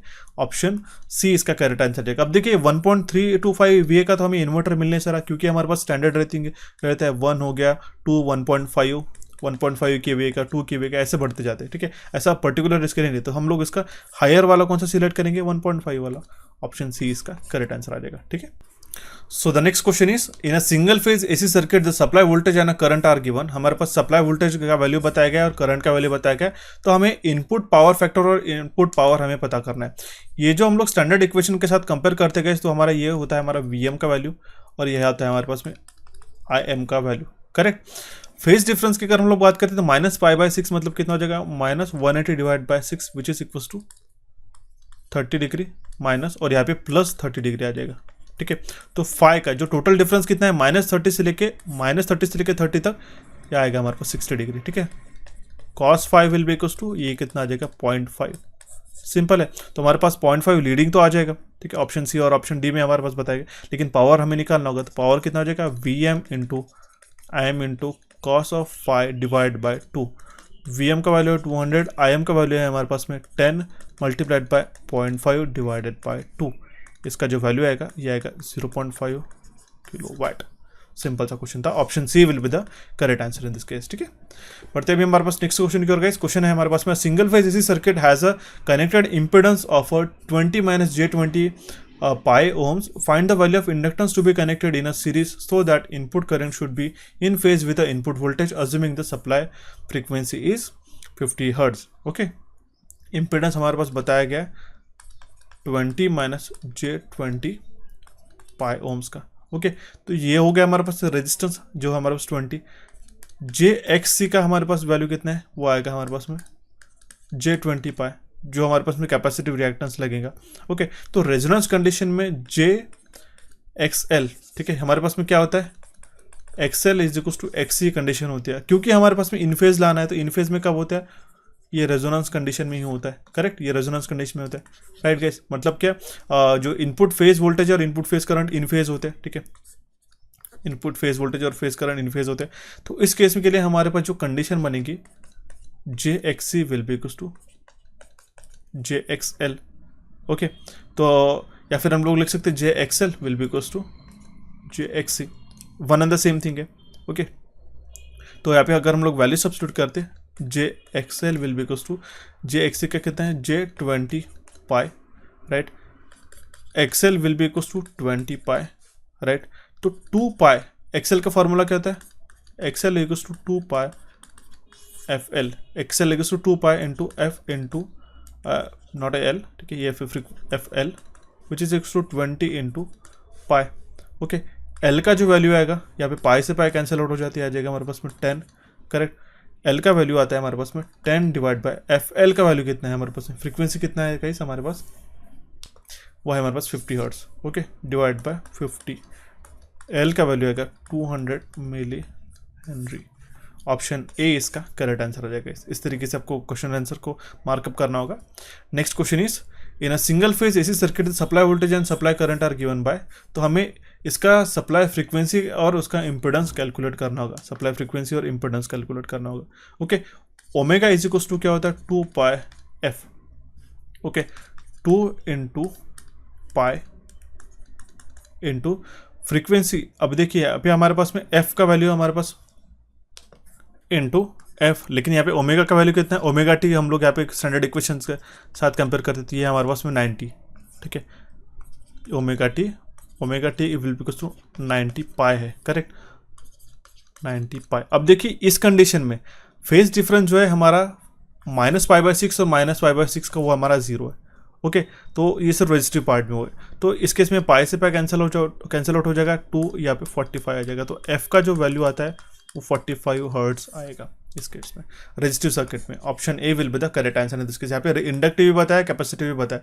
अब क्योंकि यहाँ पे हमारे पास -π/6 सेम है, तो हमारे पास जो फेज डिफरेंस रहेगा बिटवीन वोल्टेज एंड करंट वो 0 है, ठीक है, और it is in only resistive part. Option A इसका करेक्ट आंसर आ जाएगा। Next question is the sum of reading of wattmeter is 900 watt और उसका डिफरेंस है 450 वाट का। तो to measure the 3 phase balanced power using a 2 wattmeter method, तो हमें रीडिंग जो है वैटमीटर की और पावर फैक्टर में निकालना होगा। ओके तो रीडिंग है P1 प्लस P2, ये कितना है हमारे पास में 900। ओके P1 माइनस P2 क्या आएगा 450, राइट। इसको अगर हम लोग सॉल्व करते तो हमारे पास दोनों इक्वेशन को सॉल्व करेगा, सिंपल सा है। पता है P1 आता है 675 वाट, साइमल्टेनियस इक्वेशन है, सॉल्व कर सकते हो 225 वाट। ओके ये आ जाएगा हमारे पास में।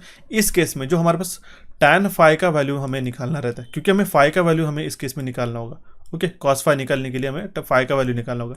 2 वैटमीटर मेथड में हमारा tan फाई का जो वैल्यू आता है वो आता है हमारे पास √3 P1 minus P2 upon P1 plus P2, right. √3 in bracket P1 minus P2 will be equals to 675 minus 225 will be equals to 450 which will be equals to 450 and P1 plus P2 will be equals to 675 plus ये आ जाएगा हमारे पास 900। Okay हम लोग 900 substitute करते हैं, ये 1 आ जाएगा, ये 2 आ जाएगा, ठीक है। √3/2 tan फाई। अब देखिए tan फाई का वैल्यू आया है, तो हमारा जो cos फाई का वैल्यू रहेगा वो रहेगा हमारे पास tan inverse of cos of, या फिर हम लोग लिखेंगे ऐसा cos of tan inverse of √3/2, तब जाके हमारे पास जो cos फाई का वैल्यू बनता है यहाँ पे यह आएगा हमारे पास 2/√7। ओके ऑप्शन ए इसका करेक्ट आंसर जाएगा। हमारा P1 का वैल्यू आया, P2 का वैल्यू आया, और हमारे पास में जो पावर फैक्टर है ये हमारा है 2/√7। आई होप आपको ये क्वेश्चन समझ में आएगा। Option A will be the correct answer in this case. Next question is if a 3 phase supply voltage of a VL and a supply current of IL are connected to 3 terminals of a balanced delta load, then the line voltage, phase voltage and line current and phase current of the load as what। ठीक है simple सा question है, इसका correct answer आ जाएगा option B. यहाँ पे हमारे पास क्या पूछा गया हमें, अगर हमारा 3 फेज सप्लाई वोल्टेज है VL, सप्लाई करंट है IL, हमने कनेक्ट करके रखा बैलेंस्ड डेल्टा लोड के साथ में, तो हमारा लाइन वोल्टेज कितना रहेगा वो VL ही रहेगा, ठीक है। फेज वोल्टेज भी हमारा इक्वल ही रहता है, ठीक है। लाइन करंट हमारा IL है, तो हमारा फेज करंट कितना हो जाएगा IL डिवाइड बाय √3। अगर हमारे पास में यहाँ पे डेल्टा ना होते हुए स्टार कनेक्टेड लोड रहता है, तो VL और IL जो है, IL और IPH सेम रहते थे, लेकिन VPH जो होते थे वो VL/√3 होते थे, तब हमारा ऑप्शन सी इसका करेक्ट आंसर है। Option B will be the correct answer in this case फिलहाल के लिए, ठीक है। नेक्स्ट क्वेश्चन के लिए बढ़ने से पहले आपको एक चीज़ बताना चाहता हूँ, हमने अभी अगर आपको फास्ट ट्रैक में JLM के साथ में JEE की भी प्रिपरेशन करनी होगी, तो हमारा एक UPSL JEE का कोर्स, ठीक है, जो आपको 2022 का जो पेपर हुआ था ना इस JLM का, जो अभी हम लोग डिस्कस करें, उसके लिए काफ़ी ज़्यादा फायदेमंद रहेगा गाइस। अगर आप इसको अच्छी तरीके से प्रिपेयर करना चाहते हो, तो जो टॉपिक्स आपको मेंशन किए गए 10 टॉपिक्स, वो आप इस कोर्स में से अच्छी तरीके से पढ़ लेते हो, तो काफ़ी अच्छी आपकी प्रिपरेशन हो जाती है। तो ये आप सारे टॉपिक्स देख सकते हो, ये हमने हमारे सुपर UPSL JEE कोर्स के अंदर रिलीज करके रखा था। ये सारे टॉपिक्स आपको आने वाले एग्जामिनेशन और इंक्लूडिंग आपके JLM के एग्जामिनेशन के लिए काम आएंगे। हालांकि अगर हम लोग सेपरेट कोर्स रिलीज करते तो उसको तो हम लोग रिलीज करेंगे। कितने लोग चाहते हैं कि इसका JLM का सेपरेट कोर्स मैं आपको प्रोवाइड करा दूं, ये मुझे ज़रूर कमेंट बॉक्स में कमेंट कीजिएगा, ठीक है। फिलहाल के लिए आप इस कोर्स को ज्वाइन करके इससे अच्छी तरीके से प्रिपरेशन कर सकते हो गाइस, डेफिनेटली आपको काफ़ी बूस्ट मिलेगा। कूपन कोड अभी भी आपको अवेलेबल मिलेगा JEE10, ओके। इसके लिए आपको एप्लीकेशन डाउनलोड कर लेना होगा और इस कूपन कोड को यूज़ करके इसको ज्वाइन कर लेना होगा, ओके। 449 रुपीज़ में आप इसको ज्वाइन कर सकते हो। कंप्लीट साल के लिए एक अच्छी तरीके से आपकी प्रिपरेशन करा देगा ये कोर्स, ठीक है। बढ़ते अभी हमारे पास नेक्स्ट क्वेश्चन की ओर गाइस। क्वेश्चन नंबर है हमारा 51। Choose the wrong statement from the following DC machine, ठीक है। Choose the wrong statement from the following DC machine. DC machine से रिलेटेड इसमें से रॉन्ग स्टेटमेंट चूज करना है, तो ऑप्शन बी इसका करेक्ट आंसर जाएगा। Poles are laminated to reduce hysteresis losses. इसका जस्टिफिकेशन मुझे बताइएगा क्यों आंसर ये गलत है, ओके।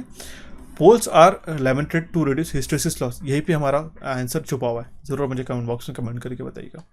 नेक्स्ट क्वेश्चन है, अ DC shunt generator has a EMF of 100 volt when the useful flux per pole is 20 milliwebers and the speed is 800 rpms. What is the generator EMF when the flux per pole is 24 milliweber at a speed of 1000 rpm? इसका ratio निकाल सकते हैं हम लोग guys, E1 upon E2 will be equals to 5 into N1 upon 5 into N2, right. तो E1 का value हमारे पास में 100, E2 का हमें निकालना होगा, ठीक है। व्हाट इज जनरेटेड EMF जब व्हेन फ्लक्स हमारा 24 मिलीवेबर रहेगा, ठीक है। E2 का हमारा नेक्स्ट वैल्यू रहेगा, तो 5 का पहला फ्लक्स कितना था 20 इंटू स्पीड कितनी है हमारे पास में 800 rpm है, डिवाइड बाय 5 का हमारे पास में जो वैल्यू है वो हमारे पास 24 इंटू N2 का वैल्यू कितना है 1000 rpm, ओके। इससे E2 का जो वैल्यू आता है वो आता है 150 वोल्ट, ओके। ऑप्शन सी इसका करेक्ट आंसर आ जाएगा। Next question is armature torque of a DC motor is proportional to, armature torque जो है डीसी मोटर का किसके प्रोपोर्शनल रहता है, वो प्रोपोर्शनल रहता है फ्लक्स और आर्मेचर करंट के। TA is directly proportional to the flux as well as armature current. Option D will be the correct answer in this case. Next question is speed of a DC shunt motor, speed of a DC shunt motor can be increased above rated speed by, जो अगर हम लोग DC shunt motor की speed उसकी बढ़ाना चाहते हैं उसकी अबव द रेटेड स्पीड, तो उस केस के लिए हम लोग उसका जो रेजिस्टेंस है उसके सीरीज में कनेक्ट किया गया, ओके। और वो अगर हम इंक्रीज करते हैं with increase in resistance connected in a series with field winding, वो अगर हम लोग इंक्रीज करते तब जाके हम लोग उसकी speed above the rated speed बढ़ा सकते हैं। इसके लिए फील्ड का flux control, armature control, terminal voltage control, speed method रहती है, ठीक है। अब देखिए फील्ड कंट्रोल मेथड में जो हमारी स्पीड रहती है, okay, that means field control में हम लोग क्या कर सकते हैं, उसकी जो स्पीड है अबव देन बेस स्पीड रहते हैं। आर्मेचर कंट्रोल की बात करें तो बिलो दो बेस स्पीड हमारे रहते हैं, ठीक है, बिलो दो बेस स्पीड हमारी आर्मेचर रहती है, ओके। तो ये बात ध्यान में रखना होगा, एग्जामिनेशन में क्वेश्चन के फॉर्म में बनता है। ऑप्शन डी इसका करेक्ट आंसर आ जाएगा। Next question is speed torque characteristics हमें डीसी मोटर्स की बताई गई है, identify the characteristics of a DC shunt और सीरीज मोटर की। तो शंट मोटर की कांस्टेंट रहती है, तो हमारा जो कर्व सी रहेगा, ठीक है। यहाँ पे शंट मोटर की बताई गई और सीरीज मोटर की बताई गई। तो शंट के लिए अगर हमारी कांस्टेंट है तो ये नियर टू कांस्टेंट हमारा ऑप्शन जो कर्व सी है ये करेक्ट होगा। और सीरीज के लिए अगर हम लोग बात करते हैं तो ये हमारा सीरीज के लिए इस तरीके से डी ऑप्शन कर्व रहेगा, ठीक है। तो option B will be the correct answer in this case, curve C, ठीक है। कर्व सी हमारा कांस्टेंट रहेगा और कर्व डी इस तरीके से हमारे को देखने को मिलेगा, okay. Option B will be the correct answer in this case. So बढ़ते अभी हमारा नेक्स्ट क्वेश्चन की ओर गाइस। क्वेश्चन काफी सिंपल है, देखिएगा। Two impedances Z1 and Z2 are connected in a parallel, then the total admittance and impedances are. Question का पूछने का तरीका देखिए कितना उन्होंने चेंज कर दिया, पहले इम्पेडेंस ना पूछते हुए पहले एडमिटेंस पूछ लिया। अगर इम्पेडेंस निकालना होगा पैरेलल में तो हम लोग किस तरीके से निकालेंगे, Z1 into Z2 upon Z1 plus Z2, right. इसी का अपोजिट हो जाएगा हमारा admittance, Z1 plus Z2 upon Z1 into Z2। तो ये फर्स्ट रहेगा ये हमारा सेकंड रहेगा। कौन सा ऑप्शन में गिवन है, ऑप्शन डी में इसका करेक्ट आंसर बताया गया। आप देख सकते हो ऑप्शन ए भी मार्क करके आ सकते थे अगर इंपीडेंस को आप करेक्ट पहले मार्क करोगे, तो ऐसी गलतियां बिल्कुल नहीं करनी है। नेक्स्ट क्वेश्चन है, the source impedance of ideal AC voltage source and ideal AC current source are. कितनी बार हम लोग कह चुके हैं इसकी, सोर्स इंपीडेंस जो रहता है आइडियल एसी वोल्टेज सोर्स का वो 0 रहता है और करंट सोर्स का हमारा इनफाइनाइट रहता है। सिंपल है, ऑप्शन सी इसका करेक्ट आंसर आ जाएगा। Next question is the schematic representation of NPN and PNP transistor. PNP और एनपीएन ट्रांजिस्टर का हमें पता गया। एनपीएन ट्रांजिस्टर में यहाँ पे जो इमीटर रहता है, यहाँ पे ये टर्मिनल हो गया इमीटर का, तो यहाँ पे एरो आउटवर्ड रहता है, ये कलेक्टर और बेस। और अगर हम लोग पीएनपी ट्रांजिस्टर की बात करें तो ये जो इमीटर का एरो है ये हमारा डाउनवर्ड रहता है, ठीक है। ये हो गया हमारा इमीटर टर्मिनल और ये हो गया हमारे पास कलेक्टर और ये बेस। ऑप्शन डी में बताया गया, okay. Next question is BJT characteristics IC versus VC, the regions adjacent to x axis and adjacent to y axis are called। जो रीजन रहते हैं गाइस उसको हम लोग कहते हैं कट ऑफ एक्सिस, और वाई एक्सिस के पास जो रहता है वो रहता है हमारा सैचुरेशन रीजन, ओके। ये IC वर्सेस ये जो यहाँ पे हमारे पास में IC रहता है गाइस और यहाँ पे हमारे पास VCE रहता है।